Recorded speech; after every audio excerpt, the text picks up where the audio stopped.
शिक्षक मित्रों एवं बच्चों, मैं डॉक्टर पी.के. वर्मा पिछले कई सेशन से आपको सेल बायोलॉजी के विषय में बता रहा हूँ। उसमें मैंने राइबोसोम, पेरोक्सिसोम, सेंट्रियोल्स, इन 3 बातों को छोड़कर सभी टॉपिक्स विस्तार से समझाए हैं। आज हम लोग सेल साइकिल का अध्ययन करेंगे और सेल साइकिल के साथ साथ माइटोसिस नामक सेल डिवीजन की प्रक्रिया को समझेंगे।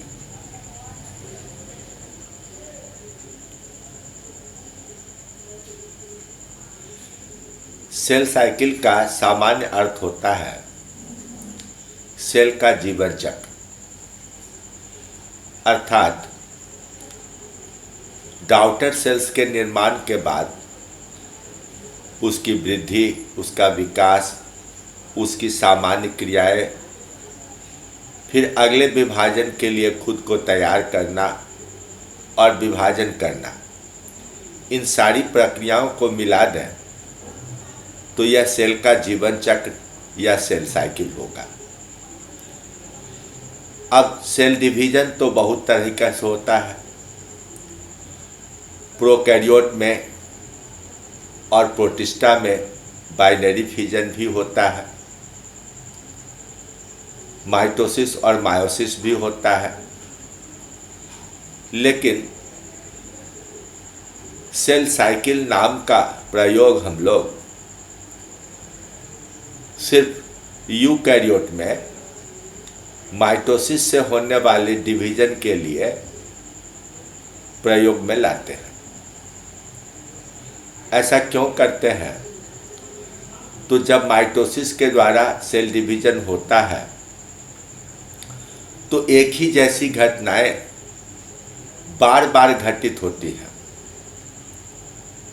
एक ही जैसा डॉटर सेल का बनना, वृद्धि होना, अगले डिवीजन की तैयारी करना और माइटोसिस के विभिन्न स्टेप्स को वन आफ्टर अनदर फॉलो करना, जितना विस्तार से हम लोग माइटोसिस के समय देखते हैं, वैसे सेल जो लगातार बार बार माइटोसिस करते हैं, उनमें जितना आराम से हम विस्तार से सारे स्टेप्स को समझ सकते हैं, वह बाइनरी फिजन में नहीं हो सकता है। इसलिए सेल साइकिल को इंटरफेज और माइटोसिस फेज, इन 2 भागों में बांटा गया है। माइटोसिस फेज को हम लोग संक्षेप में एम फेज भी कह सकते हैं। अब मायोसिस को हम लोग सेल साइकिल का हिस्सा क्यों नहीं मानते हैं?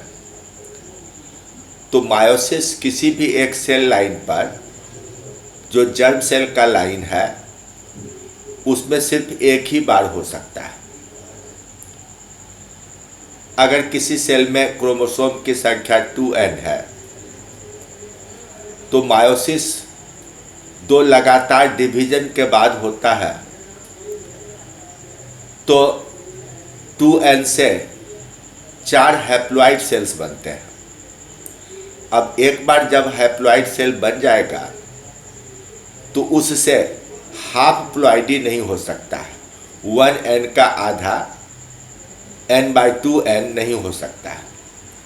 इसलिए एक बार जब मायोसिस के द्वारा डायप्लॉइड से हैप्लॉइड सेल बन जाता है तो उसमें आगे माइटोसिस हो सकता है, लेकिन दोहराकर मायोसिस नहीं हो सकता है।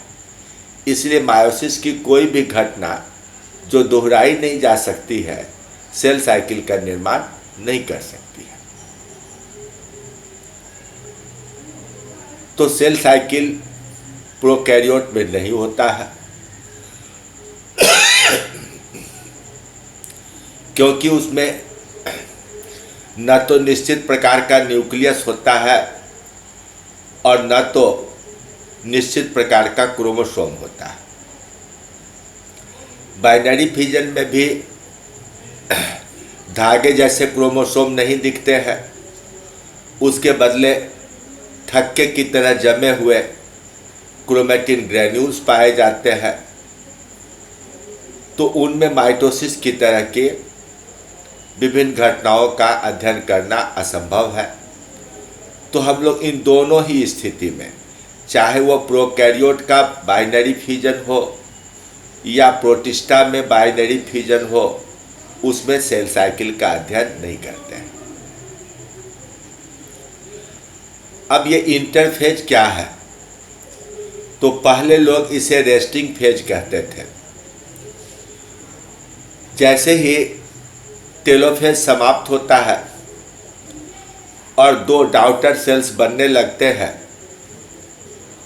क्रोमोसोम का डीकंडेंसेशन हो जाता है, जिससे कि क्रोमोसोम का साधारण माइक्रोस्कोप से दिखाई पड़ना असंभव हो जाता है। वे मैक्सिमम लंबे और मिनिमम थिकनेस के हो जाते हैं, जो साधारण माइक्रोस्कोप के सीमा के बाहर हो जाता है। तो पहले लोग समझते थे कि सेल डिवीजन के लिए क्रोमोसोम अपीयर होता है और डिवीजन पूरा होते ही वह डिसअपीयर हो जाता है। लोगों का ऐसा मानना था कि क्रोमोसोम का काम सेल डिवीजन कराना है, इसके अलावे क्रोमोसोम का कोई और काम नहीं होता है। इसलिए वे मानते थे कि अब यह क्रोमोसोम इंटरफेज में, रेस्टिंग फेज में चले गए, आराम के स्टेज में चले गए, यानी कुछ नहीं कर रहे हैं। लेकिन यह एक गलत नाम है, गलत समझ है। जो दिखाई नहीं पड़ता है वह नहीं है, ऐसा तो होगा नहीं। तो जब इलेक्ट्रॉन माइक्रोस्कोप की खोज हुई, लोगों का फिजियोलॉजी और बायोकेमिस्ट्री के प्रति जानकारी बढ़ी, तो धीरे धीरे यह समझ में आने लगा कि रेस्टिंग फेज ये नहीं है। जो क्रोमोसोम नहीं दिखाई पड़ते हैं वे लगातार बहुत सारे काम कर रहे हैं, यानी इंटरफेज सेल के लाइफ साइकिल का सबसे एक्टिव फेज है। इतना एक्टिव फेज है और इसमें इतनी भिन्नता है, अंतर है, कि इसे 3 सब स्टेजेज में बांट दिया गया, G1, S और G2। अब पहले के वैज्ञानिक G1 को फर्स्ट गैप फेज कहते थे और इसी तरह G2 को भी सेकेंड गैप फेज कहते थे। लेकिन अब हम लोग गैप यानी खालीपन, इस खालीपन शब्द का इस्तेमाल नहीं करेंगे। यह वैसे ही गलत होगा जैसे कि हम इंटरफेज को रेस्टिंग फेज कह देते हैं। तो G1 फेज को गैप कह दें, G2 को गैप कह दें और उसे टाइम गैप के रूप में मेजर करें, तो यह तो कोई बात नहीं हुई। हम सेल बायोलॉजी में टाइम पढ़ने नहीं आए हैं, मिनट और आवर्स पढ़ने नहीं आए हैं। हमें यह जानना है कि G1 और G2 में होता क्या है, उस समय कौन सी क्रिया सेल के अंदर हो रही है। इसलिए उसको टाइम स्केल पर नहीं नापा जाएगा। तो G1 का मतलब हो गया अब फर्स्ट ग्रोथ फेज, S का मतलब हो गया DNA सिंथेसिस फेज और G2 का मतलब हुआ second growth phase.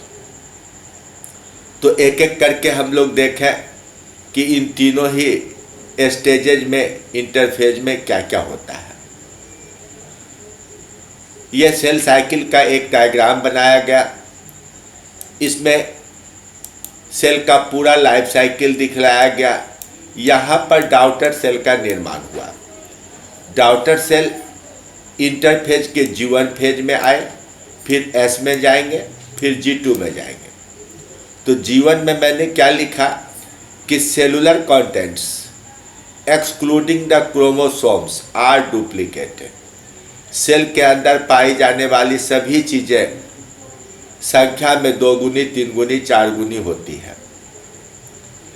S phase में क्या लिखे, तो क्रोमोसोम डुप्लीकेट होता है। आपके अंदर 46 क्रोमोसोम है, 46 क्रोमोसोम है, तो इसका डुप्लीकेशन होगा तो 46 इंटू 2 92 क्रोमैटिड्स या डॉटर क्रोमोसोम बनेंगे। अब G2 में इनको पैक करके दोनों को एक एक साथ बंद करके एक साधारण क्रोमोसोम का निर्माण किया जाएगा और जैसे ही यह दिखाई पड़ने लगेगा, क्रोमोसोम न्यूक्लियस में दिखने लगेगा, माइटोसिस फेज का प्रारंभ हो जाएगा। तो ये हुआ माइटोटिक साइकिल और सेल साइकिल। अब जीवन में क्या होता है कि जो डॉटर सेल्स बनते हैं उनका आकार मदर सेल का लगभग आधा होता है। तो सबसे पहले इसके अधिकांश स्ट्रक्चरल जीन्स अपनी क्रिया का प्रारंभ कर देते हैं। परिणाम क्या होता है कि प्रोटोप्लाज्म के विभिन्न कंस्टिट्यूएंट्स, प्रोटीन का निर्माण, एंजाइम्स का निर्माण, माइक्रोट्यूब्यूल्स और साइटोएंडोस्केलेटन का निर्माण होता है। सेल ऑर्गेनेल्स की भी संख्या बढ़ती है, endoplasmic reticulum, Golgi complex, lysosome, mitochondria, अगर प्लांट है तो प्लास्टिड्स, इन सब की संख्या बढ़ती है। तो इस तरह से सेल बड़ा होते हुए जब अपने मदर सेल के लगभग बराबर आकार में आ जाता है, लगातार ग्रोथ करते रहता है और जब वह मैच्योर हो जाता है तो जिस टिश्यू का यह हिस्सा है उसके जिस सेल का निर्माण हुआ है उस सेल का जो अलॉटेड फंक्शन है, सामान्य फंक्शन है, वो होने लगता है। मतलब अगर हमारे अंदर कोई एंजाइम बनाने वाला सेल है, मान लिया एसिनर सेल है, तो एसिनर सेल विभिन्न प्रकार का एंजाइम जब बनाएगा तो वह जीवन फेज में रहेगा। हमारा नर्व सेल है, लगातार नर्व कंडक्शन कर रहा है, तो किस स्टेज में है, तो जीवन फेज में है। कोई हार्मोन बनाने वाला सेल है, हार्मोन बना रहा है, तो किस स्टेज में है, तो जीवन फेज में है। तो सेल मैच्योर होने के बाद डिफ्रेंशिएट करता है और फिर उसके बाद जो सामान्य क्रिया उस टिश्यू, उस सेल को अलॉट की गई है, उस क्रियाओं को वह संपन्न करने लगता है। तो जब वह सारी क्रियाएं जीवन में करता है तो भला उसे रेस्टिंग फेज कहना कहाँ तक उचित होगा। जब वह बहुत सारा काम कर रहा है तो वह मोस्ट फंक्शनल स्टेज है, वह रेस्टिंग हो ही नहीं सकता है। अब ऐसा करते करते करते जब वह एकदम मैच्योर हो जाता है, ओल्ड होने लगता है, तो वह काइनेज नाम का एक एंजाइम बना लेता है, लेकिन वह एंजाइम इनएक्टिव स्टेज में पाया जाता है, निष्क्रिय अवस्था में पाया जाता है। और जीवन के एकदम अंत में वह एक नया प्रोटीन साइक्लिन का निर्माण करता है। उस साइक्लिन प्रोटीन की मदद से काइनेज एंजाइम काम करता है और वह जीवन से सेल को एस फेज में धकेल देता है, पुश कर देता है। जीवन स्टॉप होने लगता है और एस फेज प्रारंभ हो जाता है।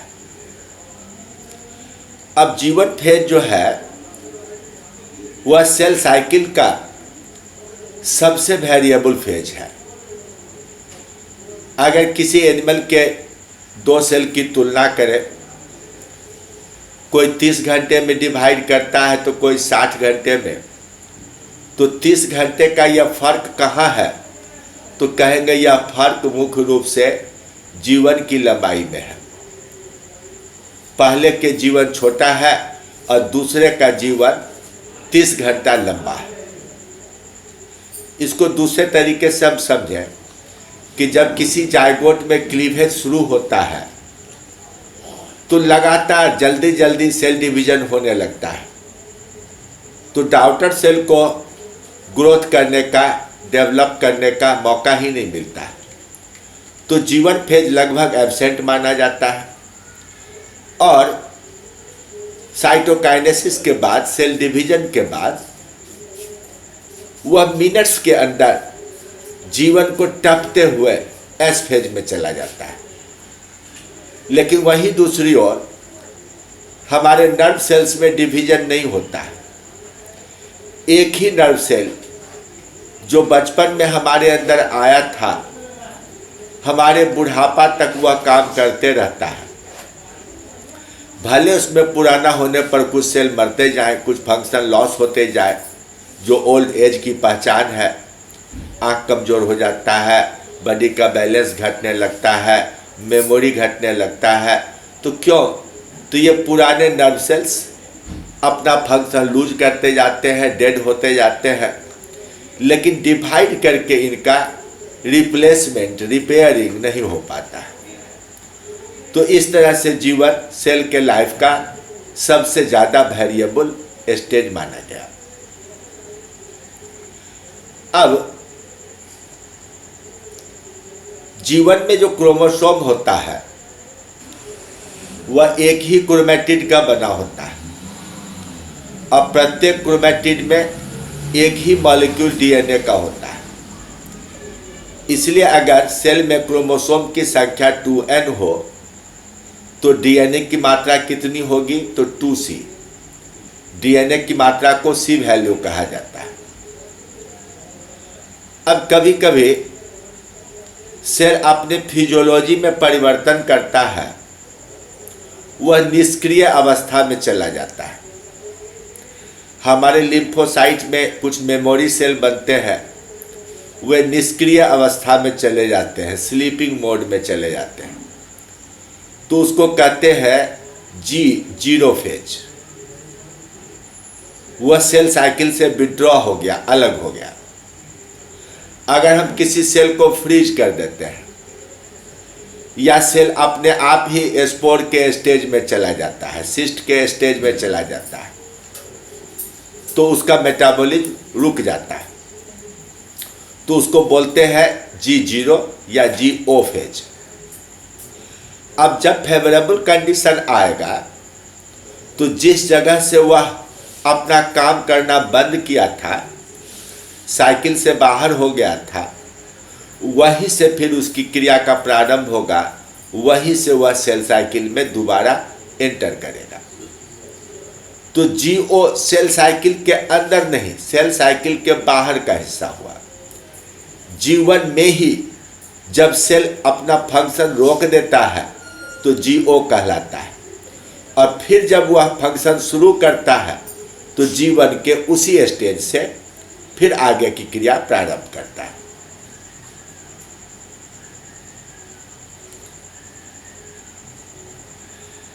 अब अगला स्टेज है एस फेज, जिसे डीएनए सिंथेसिस फेज कहा जाता है। जैसे ही cyclin dependent kinase enzyme active होता है, CDK1 एक्टिव होता है, सेल की सामान्य क्रिया रुकने लगती है, उसके स्ट्रक्चरल जीन्स काम करना बंद कर देते हैं। अब कौन जीन काम करेंगे? तो डीएनए के निर्माण से संबंधित, डीएनए रिप्लिकेशन से संबंधित विभिन्न एंजाइम्स, जैसे डीएनए पॉलीमरेज है, सिंगल स्ट्रैंड बाइंडिंग प्रोटीन है, प्राइमेज एंजाइम है, डीएनए लाइगेज एंजाइम है। तो डीएनए के रिप्लिकेशन से संबंधित जितने एंजाइम और प्रोटीन होते हैं, और साथ ही साथ हिस्टोन प्रोटीन बनाने वाले जीन भी ऑन हो जाते हैं। तो इस स्टेज में, एस फेज में, डीएनए की मात्रा दोगुनी हो जाती है।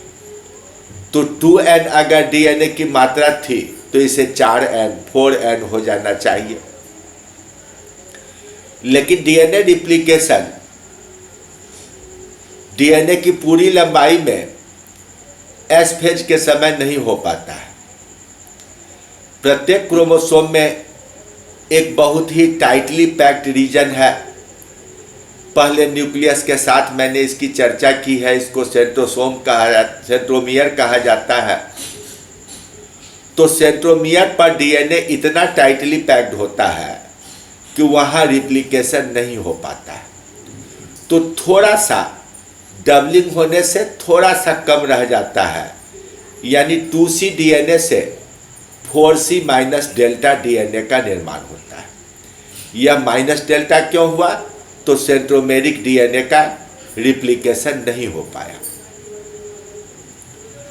अब डीएनए रिप्लिकेशन की क्रिया को वाटसन साहब ने डीएनए का मॉडल देने के तुरंत बाद 1954 में समझाया। उन्होंने कहा कि डीएनए रिप्लिकेशन सेमी कंजर्वेटिव है, मतलब डीएनए के जो 2 स्ट्रैंड्स हैं, ये दोनों स्ट्रैंड अलग अलग हो जाएंगे और अलग होकर ये सांचे का काम करेंगे, टेम्पलेट का काम करेंगे।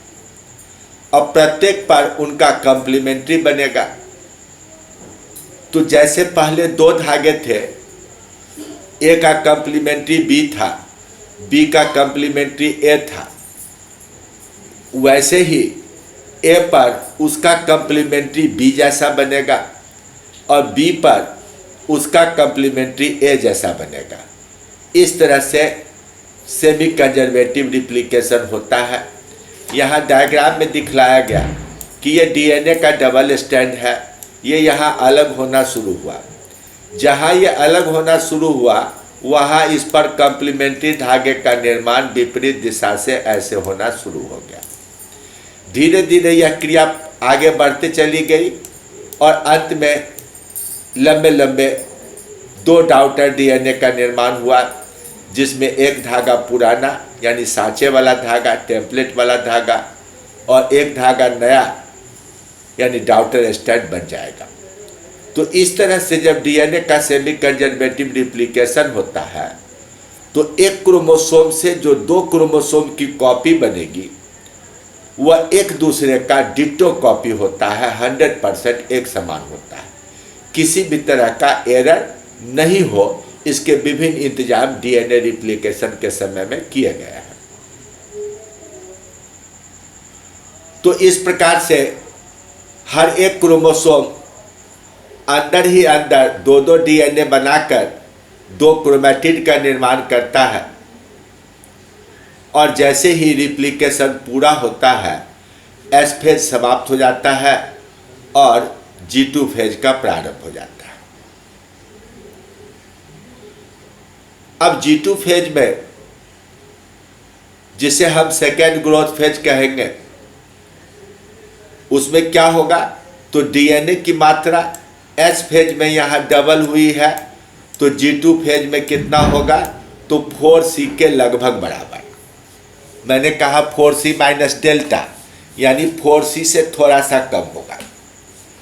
अब इसके बाद G2 में क्या होता है कि दोनों डॉटर डीएनए जो सेंट्रोमियर पर आपस में जुटे हुए थे उनको एक साथ प्रोटीन के खोल में पैक किया जाता है। न्यूक्लियोसोम बनेंगे, सोलेनॉइड बनेंगे, स्कैफोल्ड बनेंगे और कम से कम जितना हिस्टोन होना चाहिए वह तो न्यूक्लियोसोम बनते समय में लग ही जाता है, लेकिन उसके बाद प्रोटीन पर प्रोटीन, प्रोटीन पर प्रोटीन, ढेर सारे प्रोटीन एडिशनली जुटते चले जाते हैं, जिससे कि एक एक मोटे क्रोमोसोम का निर्माण होता है। बाहर से ये एक मोटा धागा के रूप में दिखेगा, लेकिन अंदर ही अंदर वह 2 होता है। ये देखिए डीएनए है, ये जगह जगह पर छोटा छोटा बॉल बनाया, यानी इसने न्यूक्लियोसोम की रचना किया। अब फिर न्यूक्लियोसोम समेत वह बड़ा बड़ा गांठ बनाता है, लगभग 300 एंगस्ट्रॉम डायमीटर के गांठ बनाता है, जिसको सोलेनॉइड कहते हैं। और तब जैसे जलेबी में उलझा हुआ रिंग बनता है चारों तरफ से, आप यही समझिए कि जलेबी की तरह ही घुमा घुमा कर डीएनए को पैक किया जाता है, तो उसको बोलते हैं स्कैफोल्ड। तो आप इस डायग्राम में देखिए कि यहाँ जो डीएनए अंदर में 2 है, यह इस तरह से उलझे हुए धागे के रूप में चारों ओर बिखरा रहता है और प्रोटीन के द्वारा जब यह पैक किया जाता है तो एक साथ पैक हो जाता है, यानी कि 2 in 1 हो गया ये। तो अंदर अंदर 2 क्रोमेटिड यानी 2 डाउटर क्रोमोसोम, अब बाहर से देखने में एक ही लगेगा। तो जैसे ही साधारण माइक्रोस्कोप से क्रोमोसोम दिखाई पड़ने लगता है, वैसे ही हम कहते हैं कि G2 समाप्त हो गया और माइटोसिस फेज का प्रारंभ हो जाएगा, यानी इंटरफेज समाप्त हो गया और एम फेज प्रारंभ हो गया। तो एम फेज के प्रारंभ में आपको इस तरह से एक ही क्रोमोसोम दिखेगा, जो अंदर ही अंदर 2 क्रोमोसोम है। इसको लेट मेटाफेज में हम देखेंगे, और जब सेल डिवीजन हो जाएगा तो ये दोनों क्रोमोसोम, दोनों डाउटर क्रोमोसोम अलग अलग हो जाएंगे।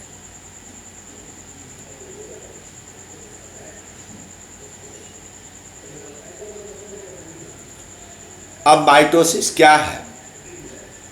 तो सबसे पहले श्नीडर नाम के वैज्ञानिक ने 1873 में सेल डिवीजन को देखा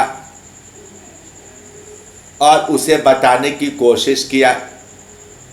उस समय क्रोमोसोम को रंगने का अच्छा टेक्निक नहीं था, इसलिए क्रोमोसोम की संख्या में होने वाले परिवर्तनों को और उसके मूवमेंट को समझा नहीं जा सका था। जब फ्लेमिंग ने डीएनए को आयरन हीमाटॉक्साइलिन से रंग कर देखा, क्रोमोसोम के मॉर्फोलॉजी को समझा, तो उन्होंने सेल डिवीजन की इस पूरी क्रिया को समझाया, जिसे उन्होंने माइटोसिस नाम दिया। तो माइटोसिस नाम का दिया जाना या माइटोसिस की विधि का पूरा अध्ययन, इसका सम्मान, इसका क्रेडिट वाल्थर फ्लेमिंग को जाता है। अब ये ऐसा सेल डिवीजन है जिसमें डिवीजन के बाद एक सेल से 2 डाउटर सेल्स बनते हैं, लेकिन दोनों डाउटर सेल में क्रोमोसोम की संख्या उतनी ही होती है जितना कि मदर सेल में, यानी 1n से 1n 1n, 2n से 2n 2n। यह किसी भी सेल में हो सकता है, चाहे सेल हैप्लॉइड हो या डायप्लॉइड हो, सभी सेल में माइटोसिस हो सकता है। अब एक सेल से 2 सेल बन जाए और क्रोमोसोम की संख्या नहीं बदले, यह कैसे संभव है? तो अभी मैंने आपको तुरंत बताया कि एस फेज में डीएनए रिप्लिकेशन के द्वारा क्रोमोसोम का डुप्लीकेशन होता है। हर क्रोमोसोम से 2 एक समान क्रोमोसोम का निर्माण होता है, जिसको हम लोग क्रोमेटिड कहते हैं। तो 1n से 2n बन जाएगा, 2n से 4n बन जाएगा, और जब 2n से 4n बन गया तो आप 2 भाग में सेल को बांटिएगा तो 2n + 2n। 1n से हैप्लॉइड से अगर 2n बन गया, आप 2 भाग में बांटिएगा तो 1n + 1n। तो डिवीजन के पहले ही क्रोमोसोम का डुप्लीकेशन हो जाता है क्रोमेटिड के रूप में, इसलिए डिवीजन के बाद क्रोमोसोम की संख्या वही रहती है जो मदर सेल में होती है।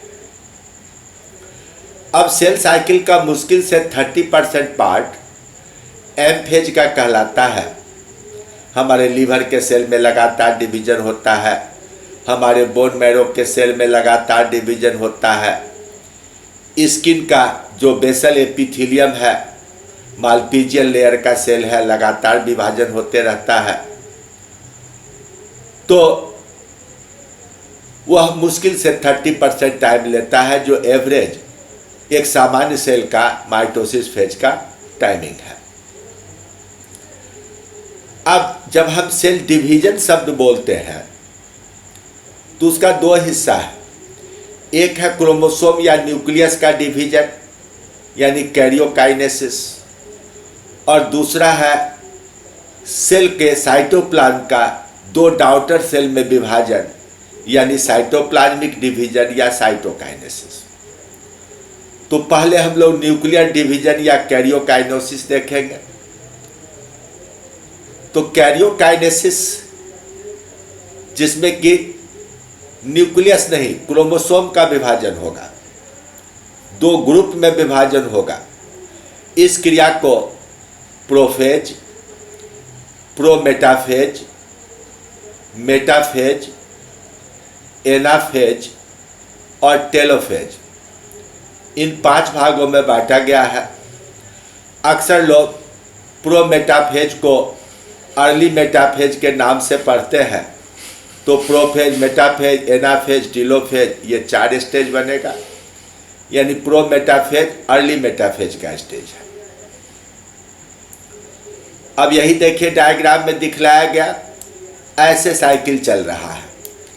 तो G2 के बाद प्रोफेज, फिर प्रोमेटाफेज, मेटाफेज, एनाफेज, टेलोफेज, और उसके बाद होगा साइटोप्लाज्मिक डिवीजन यानी साइटोकाइनेसिस। अब प्रोफेज में क्या होता है?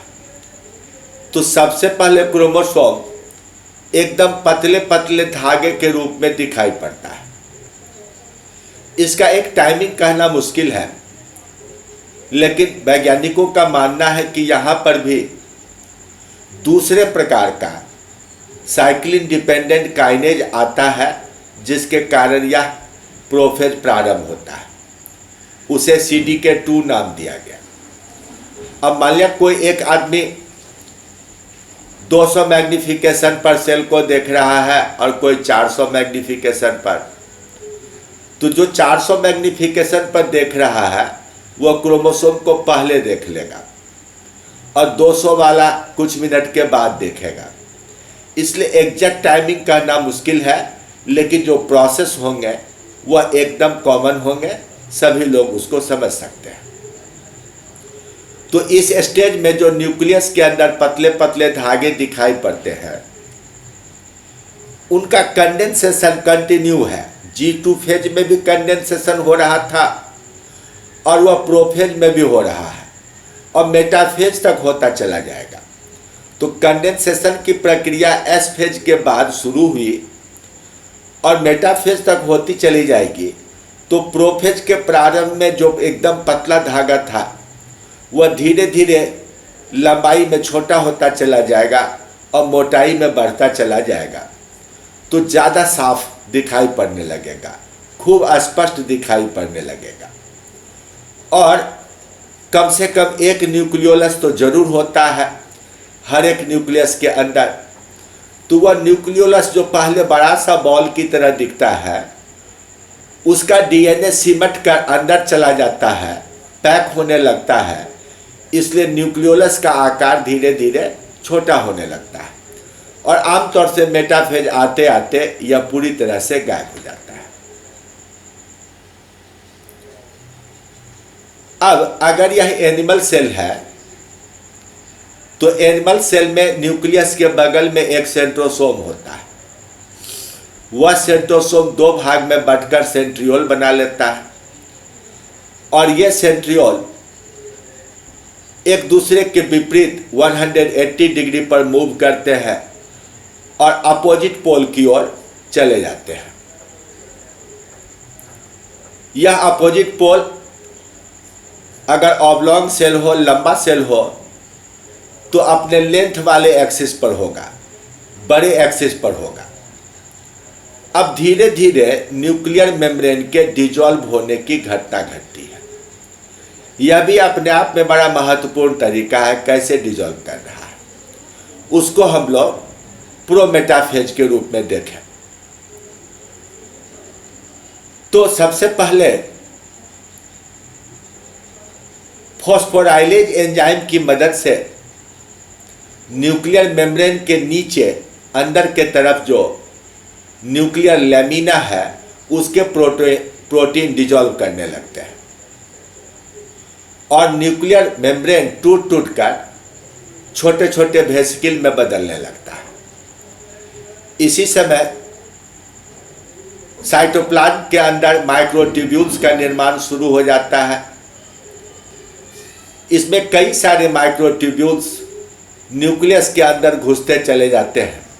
न्यूक्लियर मेम्ब्रेन गायब होते जाएगा, डाइजेस्ट होते जाएगा, वेसिकल में टूट के बिखरते जाएगा और माइक्रोट्यूब्यूल न्यूक्लियस के एरिया में आकर प्रत्येक सेल के सेंट्रोसोम पर बने हुए काइनेटोकोर को ढूंढकर उससे जुटेंगे। तो जब न्यूक्लियस समाप्त हो जाए, न्यूक्लियर मेम्ब्रेन समाप्त हो जाए और क्रोमोसोम बिखर जाए साइटोप्लाज्म में, तो इस तरह के माइटोसिस को ओपन माइटोसिस कहते हैं। तो इस तरह से स्पिंडल फाइबर आकर सभी क्रोमोसोम के सेंट्रोमियर पर काइनेटोकोर से आकर जुड़ जाता है। कुछ प्रोटोजोआ में, कुछ फंजाई में न्यूक्लियस के अंदर ही स्पिंडल फाइबर्स के बनने की क्रियाओं की चर्चा हुई है। 60-70 के दशक में लोग मानते रहे कि बाइनरी फ्यूजन भी एक प्रकार का माइटोसिस ही है, एंडोमाइटोसिस। तो हो सकता है कि उसके अंदर ही स्पिंडल फाइबर बनते हो, न्यूक्लियर मेम्ब्रेन इंटैक्ट है, नहीं डाइजेस्ट होगा। तो अगर ऐसी स्थिति हो तो उसे क्लोज्ड माइटोसिस नाम देंगे। तो ओपन माइटोसिस जब होता है तो काइनेटोकोर पर माइक्रोट्यूब्यूल्स आकर जुड़ जाते हैं और दूसरी ओर वे सभी पोल के पास मर्ज करते हैं, सेंट्रियोल की ओर झुके रहते हैं। तो इसलिए बीच का हिस्सा चौड़ा और दोनों किनारा नुकीला हो जाता है। ऐसी रचना को स्पिंडल की आकृति कहते हैं। इसलिए इन धागों के समूह को स्पिंडल फाइबर कहते हैं।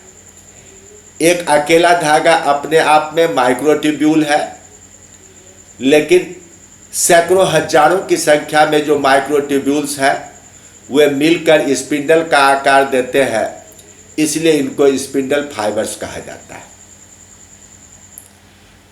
अब ऐसा माना जाता है कि काइनेटोकोर में मॉलिक्यूल के लेवल पर गति उत्पन्न करने वाला एक सेंटर है जिसको मॉलिक्यूलर मोटर नाम दिया गया।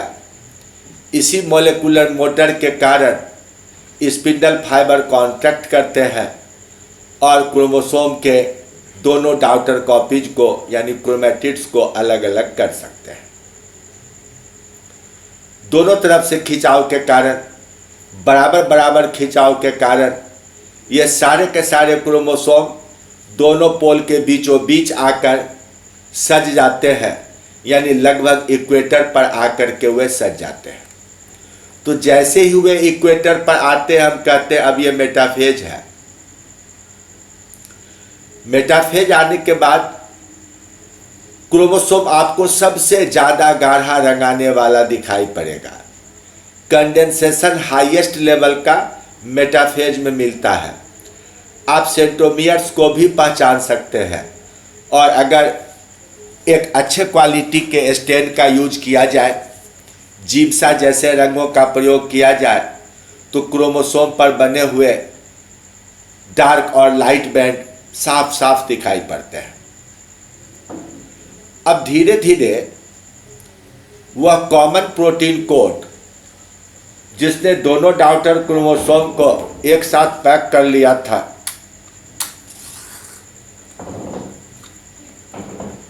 बाहर से एक क्रोमोसोम था, अंदर से दो, तो बाहर से धीरे धीरे प्रोटीन का कोड डिजॉल्व होता चला जाएगा और हर एक क्रोमोसोम का दोनों क्रोमैटिड सेंट्रोमियर को छोड़कर दोनों आर्म में अलग अलग हो जाएंगे। तो इक्वेटर पर इस प्रकार सभी क्रोमोसोम आ जाएंगे और हर एक क्रोमोसोम धीरे धीरे दो क्रोमैटिड के रूप में दिखाई पड़ेगा। इस तरह से एक मेटाफेज प्लेट तैयार होता है। यह लगभग बीच की रेखा पर होता है, इक्वेटर पर होता है। अगर सेल लंबा हो तो यह इक्वेटर कहाँ होगा, तो शॉर्ट एक्सिस पर होगा। अब सबसे अंत में, मेटाफेज के एकदम अंत में सेंट्रोमियर के डीएनए का डिवीजन होने लगता है। सेंट्रोमेरिक डीएनए का रिप्लिकेशन होता है। तो जैसे ही सेंट्रोमेरिक डीएनए रिप्लिकेट करेंगे, दोनों क्रोमैटिड का आपसी कांटेक्ट छूट जाएगा, बंधन खत्म हो जाएगी, तो तुरंत ही मेटाफेज समाप्त होगा और एनाफेज का प्रारंभ हो जाएगा।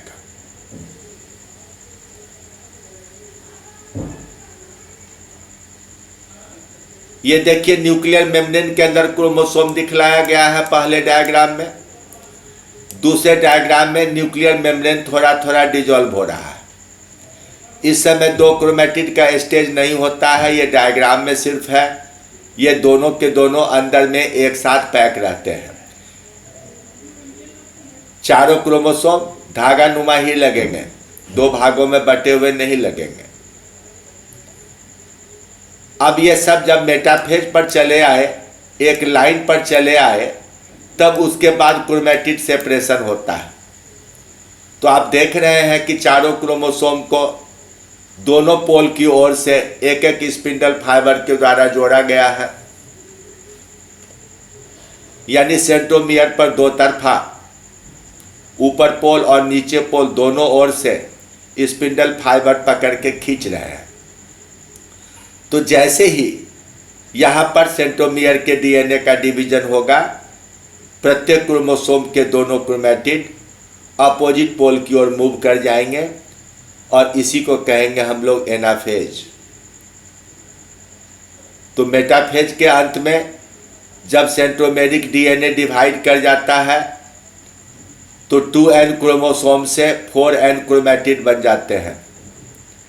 इसमें से प्रत्येक क्रोमोसोम का एक क्रोमैटिड एक पोल की ओर और दूसरा क्रोमैटिड दूसरे पोल की ओर तेजी के साथ खिंचाता है। ए फ्यू मिनट में यह खिंचाते हुए पोल के पास पहुंच जाते हैं। तो क्रोमोसोम का क्रोमैटिड्स का एक दूसरे से दूर हटना डिसजंक्शन कहलाता है। जब ये पोल पर पहुंच जाएंगे तो यह स्टेज टेलोफेज कहलाएगा। क्रोमोसोम के दोनों समूह को घेर कर अब एंडोप्लाज्मिक रेटिकुलम के सिस्टर्नी नए न्यूक्लियर मेम्ब्रेन का निर्माण करने लगेंगे और धीरे धीरे क्रोमोसोम का कंडेंसेशन खत्म होने लगेगा, एक्स्ट्रा प्रोटीन हटने लगेगा। इसको हम लोग बोलेंगे डीकंडेंसेशन। तो जो गाढ़ा गाढ़ा डीप रंगाने वाला क्रोमोसोम था वह धीरे धीरे दुबला पतला और लंबा होता चला जाएगा और टेलोफेज समाप्त होते होते यह कंपाउंड माइक्रोस्कोप की नज़र से डिसअपियर हो जाएगा, विलुप्त हो जाएगा। अब देखिए, जैसे ही एनाफेज शुरू होता है, एनिमल में बीचों बीच सिकुड़ने की क्रिया होती है। इसको कंस्ट्रिक्शन कहते हैं।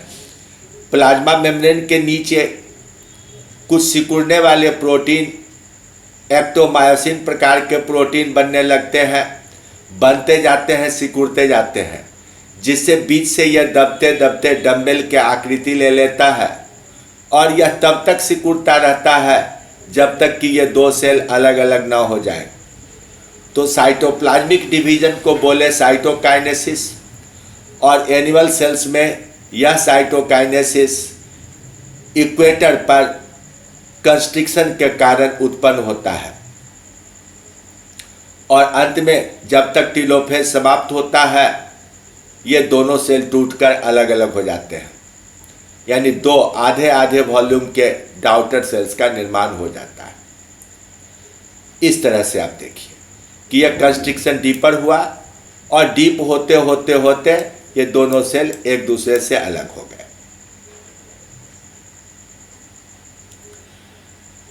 पूरी प्रक्रिया को देखिए, प्रोफेज है, प्रोमेटाफेज है, मेटाफेज है, एनाफेज है और टेलोफेज के बाद साइटोकाइनेसिस पूरा हो रहा है। अब प्लांट के केस में सेल वॉल होता है जिसके कारण कंस्ट्रिक्शन होने की संभावना नहीं रहती है। सेल वॉल एक टफ रिजिड स्ट्रक्चर है तो कंस्ट्रिक्शन नहीं होगा, लेकिन इक्वेटर पर दोनों ओर से अनेकों एंडोप्लाज्मिक रेटिकुलम, जिसको लोग अर्गास्टोप्लाज्म बोल देते हैं, और गोल्गी कॉम्प्लेक्स जिसे डिक्टियोसोम कहा जाता है, दोनों ओर से आके जमा हो जाते हैं। और पहले ये दोनों तरफ से एक एक प्लाज्मा लेमा बनाते हैं, फिर प्लाज्मा लेमा के बाहर सेलुलोज का सिक्रीशन करते हैं, जिससे कि प्राइमरी लेमेला का निर्माण होता है, एक पतले से सेल वॉल का निर्माण होता है। रूट, स्टेम इत्यादि के सेल जब डिवाइड करते हैं, सेल प्लेट का निर्माण इक्वेटर पर होता है, तो दोनों सेल एक दूसरे से जुटे रह जाते हैं,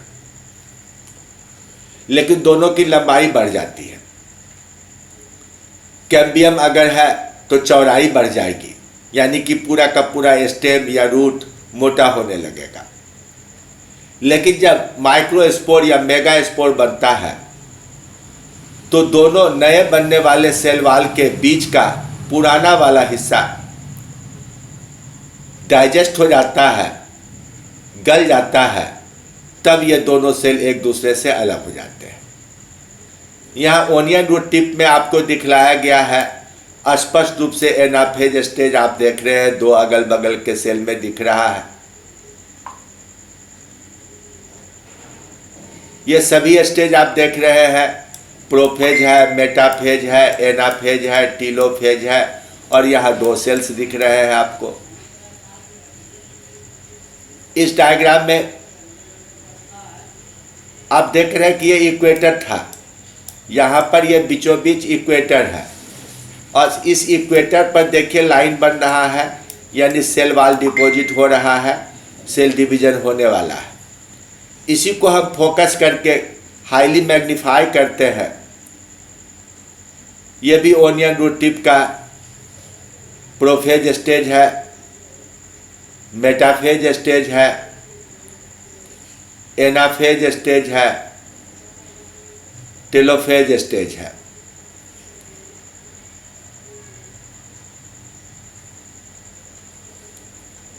अब देखिए यहाँ पर जो पहले इक्वेटर था बीचों बीच, वहाँ पर नया सेल प्लेट बन रहा है। दोनों ओर के ईआर और गोल्गी बॉडी सेलुलोज का डिपोजिशन करेंगे, जिसे सेल प्लेट फॉर्मेशन कहते हैं, और नया सेल वॉल की रचना यहाँ पर बन जाएगी दोनों तरफ से। अब यह डिवीजन क्यों होता है? तो पहली बात, अगर यह यूनिसेलुलर ऑर्गेनिज्म है तो यूनिसेलुलर ऑर्गेनिज्म में सेल डिवीजन का मतलब रिप्रोडक्शन भी होता है। तो एसेक्सुअल रिप्रोडक्शन में मदद किया। हायर प्लांट है तो उसमें कटिंग के द्वारा, लीफ के द्वारा, कहीं से भी एसेक्सुअल रिप्रोडक्शन होता है। तो ग्रोथ एंड डेवलपमेंट और रीजेनरेशन, इन सब के लिए माइटोसिस का होना जरूरी है। आप स्टेम का कटिंग लगाते हैं गुलाब के फूल का, उसमें रूट ऑरिजिनेट करता है, तो रूट बनाने वाले सेल डिवाइड करते हुए रूट बना लेते हैं। तो मल्टीसेलुलर ऑर्गेनिज्म में सेल डिवीजन के द्वारा ग्रोथ एंड डेवलपमेंट होता है। अगर कहीं कोई टिश्यू डैमेज हो गया हो तो डैमेज टिश्यू को हटाकर, खासकर एनिमल सेल में, नए सेल्स का रिप्लेसमेंट किया जाता है, जिससे डैमेज का रिपेयरिंग होता है और लॉस्ट पार्ट का रीजनरेशन होता है। प्लांट सेल में रिप्लेसमेंट नहीं होता है, लेकिन एनिमल सेल में रिप्लेसमेंट होता है। प्लांट सेल्स में वेजिटेटिव प्रोपेगेशन और एसेक्सुअल रिप्रोडक्शन फ्रीक्वेंटली होता है, वो माइटोसिस की मदद से होता है। और तो और प्लांट में गैमीट का निर्माण हमेशा माइटोसिस के द्वारा होता है। तो इस प्रकार प्लांट में माइटोसिस के द्वारा गैमीट का फॉर्मेशन, गैमीटोजेनेसिस होगा। एसेक्सुअल रिप्रोडक्शन भी होगा, वेजिटेटिव प्रोपेगेशन भी होगा और बॉडी का ग्रोथ एंड डेवलपमेंट होगा। और एनिमल्स में ग्रोथ एंड डेवलपमेंट के साथ अगर कोई टिश्यू डैमेज होता है तो वहाँ पर के डैमेज सेल को हटाकर माइटोसिस के द्वारा अगल बगल के डिवाइडिंग सेल्स उस घाव को भर देते हैं, यानी रीजनरेशन ऑफ टिश्यू कर देते हैं। तो इस तरह माइटोसिस सभी ऑर्गेनिज्म के लिए एक बहुत ही महत्वपूर्ण सेल डिवीजन है। अब इस सेशन के बाद अगले सेशन में हम लोग मायोसिस नाम का डिवीजन पढ़ेंगे, अर्धसूत्री विभाजन पढ़ेंगे। See you in the next session. Thank you very much.